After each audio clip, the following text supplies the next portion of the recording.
I am a big fan of licks that make my playing sound better, probably like you are. And I love licks that sound complicated that are really easy to play. Maybe that makes me a lazy guitarist, but I'm going to show you one of these licks today that you can incorporate into your soloing. It's really easy to play, and I'm going to show you how to move it around in different keys, and I'm going to give you an example of how to play this in a solo. So let's dive in.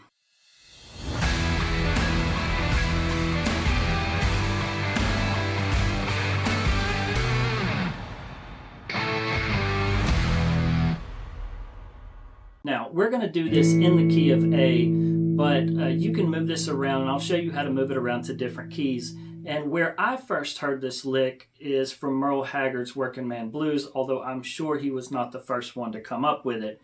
So we're in the key of A. We're going to come up here where we would play our bar chord, only I'm going to be playing this A in an F shape. That way, I'm able to move my fingers a little easier. And this is the same position on the guitar where you would play your minor pentatonic scale. So I'll show you how that comes in handy in a minute. Now, the way Merle did it was he laid his finger flat on the 5th fret and hammered onto the 6th. So we're going from the minor and hammering onto our major 3rd. Then lay your finger flat on the 7th fret and then hammer back on from 5 to 6. So the lick sounds like this.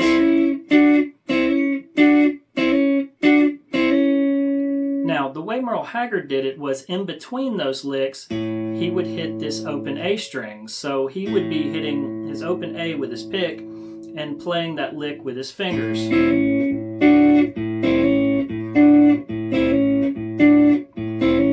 when you speed that up, it's a really neat sound. Now, I'm not going to ask you to chicken pick and get your fingers working with your pick. This lick only really requires you to use your pick. So the way we're going to do this is kind of strum here, just kind of keep a strumming rhythm. Only in between those hits, we're just going to take the pressure off with our left hand and just kind of rest it there so that we kind of deaden those strings.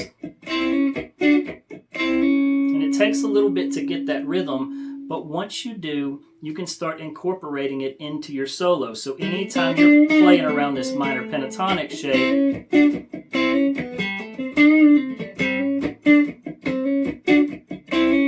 it's just a neat little lick that sounds fast and more intricate than it actually is, because all we're doing is hammer on, lay our finger flat, hammer on, lay our finger flat. So the way you would move this around to different keys is wherever you would play, this minor pentatonic shape, that's where you could play this lick.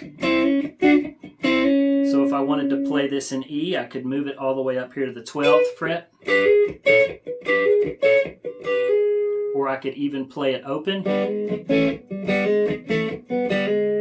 If you want to play it in G, come where you would play your G minor pentatonic.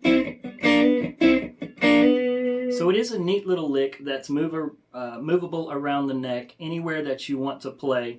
So I'm going to put on a backing track real quick, and I'll show you kind of different ways you might incorporate this into a solo. So let's go.